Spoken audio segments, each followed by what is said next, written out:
Morning students. पिछली class में हम लोगों ने इल्तुतमिश का प्रथम भाग पढ़ा, जिसमें उसके प्रारंभिक जीवन, उसकी समस्याएं और उन समस्याओं से उसने किस तरह निजात पाया यह देखा। फिर हमने भारत में उसके सैनिक अभियानों के बारे में और राज्य को कंसोलिडेट करने यानी संगठित करने के बारे में पढ़ा। आज इल्तुतमिश के पार्ट 2 यानी दूसरे भाग में हम उसके अन्य पहलुओं को देखते हैं। हमने पाया है कि इल्तुतमिश एक बहादुर योद्धा था, एक अनुभवी सेना नायक था। आज हम देखेंगे कि वह एक कुशल प्रशासक भी था। इनके अलावा वह एक सुसंस्कृत व्यक्ति, धार्मिक विचारों और दूरदृष्टि वाला शख्सियत था। प्रशासन के दृष्टिकोण से हमने पाया है कि उसने समस्त विजित प्रांतों को इक्ता यानी प्रांतों में बांट दिया, यानी उसका राज्य अब इक्ता यानी प्रांतों में विभाजित हो गया। इन प्रांतों के जो प्रमुख अधिकारी होते थे, जो सर्वप्रमुख अधिकारी को हम इक्तेदार कहते थे, ये इक्तेदार अपने प्रांतों के उन तमाम चीज़ों के लिए जिम्मेवार होते थे जिसे हम प्रशासन के दृष्टिकोण से महत्वपूर्ण मानते हैं। पहला, वह अपने लॉ एंड ऑर्डर, कानून और व्यवस्था का पूरा इंतजाम करता था। दूसरा, लगान वसूली का काम करता था, रेवेन्यू कलेक्शन। तीसरा, मुकदमों की सुनवाई। और चौथा महत्वपूर्ण कार्य उसका था कि केंद्रीय सत्ता को, सुल्तान को सैन्य सेवा प्रदान करता था। यानी कि जब भी युद्ध की जरूरत हो या सेना की जरूरत हो तो एक सैनिकों की टुकड़ी ये इक्तेदार सुल्तान को प्रदान करती थी। ये दो श्रेणियों के थे। बड़े प्रांतों के इक्तेदार, उनको ज़्यादा अधिकार था। छोटे प्रांतों के अधिकार क्षेत्र में लगान वसूल करने की कार्य नहीं था। हाँ, उन्हें सेना अवश्य प्रदान करना पड़ता था, लॉ एंड ऑर्डर देखना पड़ता था, बाकी चीज़ें करनी पड़ती। इस इख्तियारी प्रथा से एक फायदा हुआ, वह यह कि अब सामंतवादी प्रथा का अंत हो गया।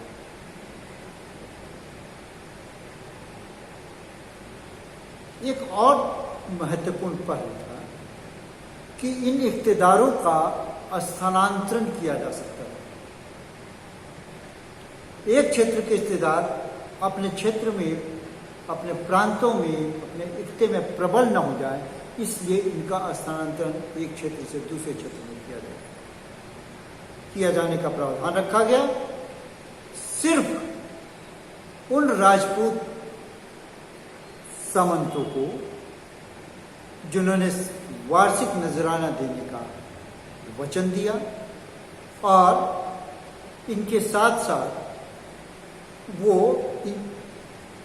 इल्तुतमिश की अधीनता स्वीकार करने का वचन दिया, तो सिर्फ ये छूट राजपूत इक्ता यानी राजपूत प्रांतों के प्रांतपतियों को दिया गया था कि वो अपने ही राज्य में अपने प्रांत का प्रमुख यानी इक्तेदार के रूप में, बाकी सभी इक्तेदारों का स्थानांतरण होता था। ये इक्तेदारी प्रथा इल्तुतमिश के द्वारा जो लागू गई, वो केंद्रीय सत्ता को मजबूत करने के लिए की गई। अब विद्रोह होने की संभावना नंगी सी हो गई, और होती भी तो उसको दबाने का पूरा सक्षम प्रयास द्वारा किया गया। जैसा कि हमने बंगाल के क्षेत्र में देखा था कि बंगाल को किस तरह विद्रोह करने पर उसको गयासुद्दीन ऐवाज को दबाया गया, उसकी उसको जान से हाथ धोनी पड़ी और नसीरुद्दीन महमूद को बंगाल का इक़्तिदार बनाया गया। एक और चीज हमने महसूस किया कि अभी तक पूर्ण रूपेण केंद्रीय सत्ता का निर्माण नहीं हुआ था। इसके बदले में सुल्तान की सुरक्षा के लिए चुने हुए अनुभवी और हृष्ट पुष्ट युवा सैनिकों की भर्ती की गई। इसे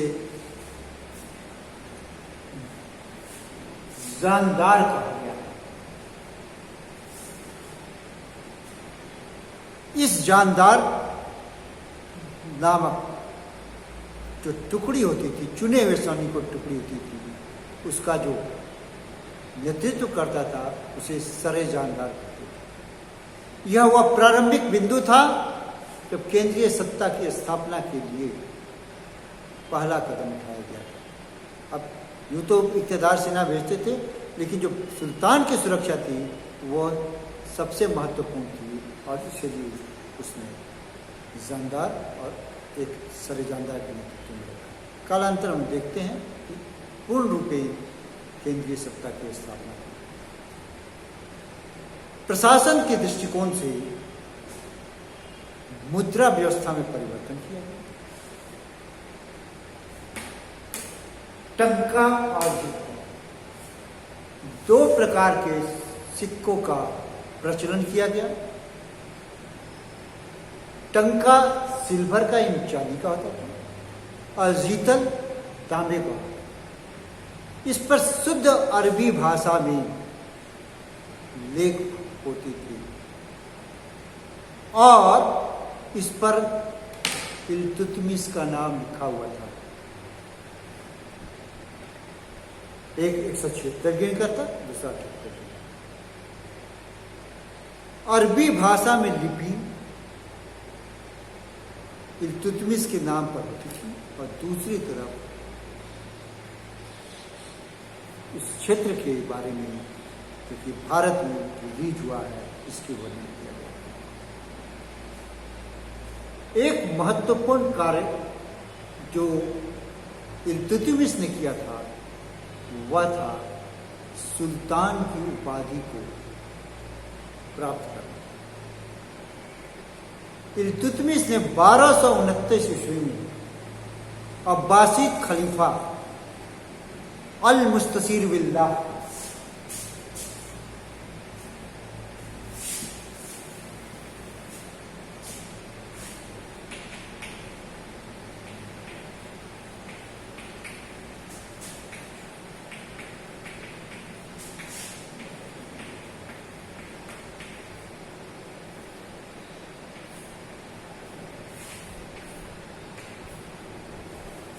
अल मुस्तसीर बिल्लाह को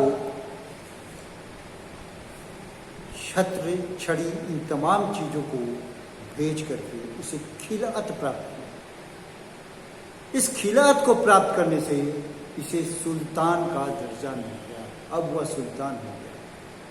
चूँकि अब्बासीद खलीफा पूरे मुस्लिम वर्ल्ड का, पूरे इस्लामिक वर्ल्ड का धार्मिक हेड हुआ करते थे और जब उन्होंने इसे सुल्तान की पद को ग्रहण करने की, सुल्तान की उपाधि धारण को करने की इजाज़त दे दी तो यह एक बहुत बड़ी बात थी, क्योंकि अब इसे कोई भी इस बात को चैलेंज नहीं कर सकता था कि वह सुल्तान नहीं हो सकता। इसके पीछे कारण है कि वह गुलाम का भी गुलाम है और गुलाम को इस्लाम में सुल्तान बनने की इजाज़त दी। मगर कुतुबुद्दीन ऐबक ने मोहम्मद गोरी के आदेश पर, निवेदन पर इसे स्वतंत्र कर दिया था। अतः इल्तुतमिश स्वतंत्र तो हो ही चुका था, अब इसे अब्बासीद खलीफा के द्वारा इसे सुल्तान की उपाधि दे दी गई थी, खिलाअत प्राप्त कर चुका था, तो अब इसकी सत्ता को कोई भी व्यक्ति चैलेंज नहीं कर सकता था। कोई भी कुतुबी या मुइजी या और भी कोई भी इलबरीतुल अब इसके विरोध नहीं कर सकते थे, यह सुल्तान नहीं हो सकता, क्योंकि अब उसको इस्लामिक वर्ल्ड से मान्यता मिली, इस्लामिक वर्ल्ड के हेड से मान्यता मिल चुकी और यह 1229 से हुआ था। इसका एक और भी फायदा हुआ, इसे अंतर्राष्ट्रीय स्तर पर दिल्ली सल्तनत को मान्यता प्राप्त हुई। इंटरनेशनल रिकॉग्निशन मिल जाने से अब दिल्ली सल्तनत के मान और सम्मान काफी बढ़ गया। आगे हम देखते हैं कि यह समय की भी जरूरत थी। अगर ऐसा न होता तो दूसरे जो है, विशेष रूप से उत्तर पश्चिम के सत्ता इस पर अपना अधिकार जमा सकते। इल्तुतमिश एक दूरदृष्टि वाला व्यक्ति और कूटनीतिज्ञ भी था। अगर वह कूटनीतिज्ञ न होता तो यालदोज को गजनी में पराजित करने के बाद भी वापस दिल्ली नहीं आता, क्योंकि वो जानता था कि वहां पर इसके चाहने वाले ज्यादा थे। पुनः इसने यालदोज को, जब उसने भारत पर आक्रमण किया, पराजित करके जेल में डाल दिया और कुछ दिन बाद उसकी हत्या की। इसी प्रकार मंगबर्नी का जब पीछा करते हुआ चंगेज का भारत पर आ गया और मंगबर्नी सिंधु नदी किनारे हुआ, तो उसने डिप्लोमेटिक वे में उसे यह कह दिया कि भारत की जलवायु आपके अनुकूल नहीं है, और उसने चंगेज खां जैसे शक्तिशाली बहुत बड़ी सेना वाला, जिससे पूरा का पूरा इस्लामिक वर्ल्ड भय खाता था, उसने इसका सम्मान करते हुए भारत की सीमा में लाया। तो एक डिप्लोमेटिक वे में उसने चंगेज खां के आक्रमणों को अप्रत्यक्ष रूप से रोक दिया। आगे हम देखते हैं कि कुतुबी और मुइज्जी को काटने के लिए, उनको प्रतिरोध करने के लिए उसने चुने हुए 40 लोगों को एक समूह बनाया था। एक डिप्लोमेटिक पॉलिसी थी कुतुबी और मुइज्जी को हटाने के लिए, जो इसके बिल्कुल अपने विश्वस्त लोग थे। फिर उसने इन चहलगानी की बदौलत पूरे लंबे शासन तक, यानी कि 1211 से 1236 ईस्वी तक कुशलतापूर्वक शासन। इल्तुतमिश चाहता था कि वह एक वंशानुगत शासन कायम कर सके, क्योंकि अगर एक राजा के बाद दूसरे राजा, दूसरे ओरिजिन का राजा, दूसरे वंश का राजा या दूसरे समुदाय का राजा शासन होता है, तो एक बार सत्ता लड़खड़ा जाती है। दिल्ली फिर सत्ता को सुदृढ़ करना पड़ता है। अतः उसने अपने बाद वाली पीढ़ी के लिए उसने रास्ता किया, लेकिन दुर्भाग्यवश उसका बड़ा पुत्र नसीरुद्दीन शाह की मौत हो चुकी थी। उसका दूसरा पुत्र फिरोज था, लेकिन वह उतना योग्य नहीं था। उसने योग्यता के गुण उसने अपनी पुत्री रजिया में दिए और उस रजिया को उसने अपना उत्तराधिकारी नियुक्त किया। मैंने उसकी अपनी इच्छा जताई कि मेरे बाद मेरी पुत्री ही इस गद्दी की वारिश हो। तत्कालीन वर्ल्ड में, तत्कालीन दुनिया में एक अनोखी चीज थी, अभूतपूर्व चीज थी, एक अजीब सा एक्सपेरिमेंट था जहां महिलाओं को कोई अधिकार नहीं था। वो घर की चारदीवारी में रहती थी। उसने अपने पुत्र को घुड़सवारी करना, शासन करना सिखाया, सेना का संचालन करना सिखाया और उसको अपना उत्तराधिकारी घोषित किया। यह एक एक्सपेरिमेंट था, वह दूरदृष्टि था। अनफॉर्चुनेटली कुछ धर्मांध लोगों के चलते, कुछ कट्टरपंथी लोगों के चलते, कुछ अपने अन्य कारणों से, जैसे याकूत के साथ प्रेम संबंध चलते, वह असफल रही है। लेकिन उस युग में एक महिला को दिल्ली का उत्तराधिकारी नियुक्त करना एक बहुत बड़ी चीज थी। इल्तुतमिश सिर्फ विजेता और प्रशासक ही नहीं, कला स्थापत्य कला, साहित्य कला, इन तमाम चीजों का संरक्षक। उसने मध्य एशिया से जब वहां पर उथल पुथल हो गया तो आने वाले तमाम शरणार्थियों जो कि योग्य थे, जैसे शिल्पकार, विद्वान, उन सबों को अपने दरबार में संरक्षण दिया। मिन्हाज अल सिराज जुज़ैनी, मिन्हाज अल सिराज जुज़ैनी जो पहले मुल्तान आया था, उसको वो मुल्तान से दिल्ली लाया, और यह एक फारसी इतिहासकार था जिसने तबकाते नासरी नामक पुस्तक की रचना की। ये रचना बहुत ही प्रसिद्ध रचना मानी जाती है, फारसी भाषा में लिखी गई है, और इसमें उसके प्रारंभिक शासन, दिल्ली सल्तनत की स्थापना, इन तमाम चीज़ों का बहुत ही सुंदर वर्णन है। दूसरा, जुनैदी जो उसने आधुनिक काल के रूप में अगर कहें तो उसको अपना प्रधानमंत्री बनाया। वह भी एक विद्वान व्यक्ति था, बहुत सूझबूझ वाला व्यक्ति था, उसको उसने अपना प्रधानमंत्री के रूप में रखा। तो इस प्रकार उसने मध्य एशिया से आने वाले साहित्यकारों के साथ बहुत ही अच्छा व्यवहार किया और उन्हें अपने दरबार में जगह दी। स्थापत्य के दृष्टिकोण से भी अगर हम देखते हैं तो उसने कुछ संरचनाओं का निर्माण करवाया। कुतुबुद्दीन ऐबक द्वारा बनाया गया मीनार, जिसे कुतुबुद्दीन बख्तियार काकी नामक सूफी संत के सम्मान में बनाया गया था, उसको उसने पूरा किया। उसने इस कुतुब मीनार में 3 और मंजिल जोड़े, यानी कि यह पूरी रूपेण अब 4 मंजिल हो गया। ये अलग बात है कि फिरोज शाह तुगलक में इसकी ऊपरी मंजिल में दरार आ गया था, इसको तोड़ करके उस 1 मंजिल को 2 मंजिल परिवर्तित करके कुल 5 मंजिल बनाया गया।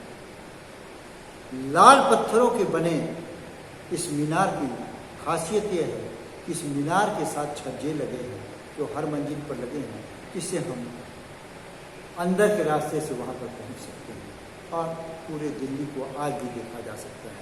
हालांकि ये अभी बंद कर दिया है, किसी कारणवश, किसी दुर्घटनावश को बंद कर दिया है, लेकिन फिर भी हिंदुस्तान की पहचान के रूप में, दिल्ली के पहचान के रूप में कुतुब मीनार आज भी एक महत्वपूर्ण संरचना है। उसने कुछ मकबरों का भी निर्माण कर दिया, जिसमें उसने अपने पुत्र नसीरुद्दीन महमूद का मकबरा और अपने स्वयं का मकबरा की मृत्यु के पहले में बनवा दिया था। इंडो इस्लामिक आर्किटेक्चर, भारतीय इस्लामी आर्किटेक्चर का प्रारंभिक उदाहरण के रूप में जाना जाता है। और इसके अलावा उसने एक मदरसे का भी निर्माण किया। इस मदरसे को शमसी मदरसा के नाम से जाना जाता है। मदरसा, थोड़ा अपने प्रकाश डाल दूँ इस पर। जैसे हमारे यहाँ प्रारंभिक शिक्षा के लिए भारतीय पर तोल और चतुष्पाठी होती थी, और उच्च शिक्षा के लिए, जिसको हम यूनिवर्सिटी कहते हैं, महाविहार होती थी। इस्लामिक वर्ल्ड में प्रारंभिक शिक्षा के लिए मकतब शब्द का प्रयोग किया जाता है, प्रारंभिक शिक्षा प्रदान की गई, और उच्च शिक्षा के लिए मदरसा कहा जाता है। यानी कि ये कॉलेज या यूनिवर्सिटी का दर्जा जिसे दिया गया वो मदरसा कहा जाता है। तो पहली बार एक मदरसा का निर्माण हुआ, इसे शमसी मदरसा के नाम से जाना जाता है, और वह इल्तुतमिश के काल में। इस प्रकार हम देखते हैं कि इल्तुतमिश का सल्तनत काल में बहुत ही योगदान है। सत्ता के विकास में सबसे महत्वपूर्ण योगदान माना जाता है। उसने दिल्ली सल्तनत को विघटन से बचाया, उसको सुदृढ़ अस्थायित्व प्रदान किया, दिल्ली सल्तनत के क्षेत्रों में विस्तार किया और संगठित किया। इसके अलावा उसने मध्य एशिया से आने वाले भीषण आक्रमणों से दिल्ली को सुरक्षित रखा।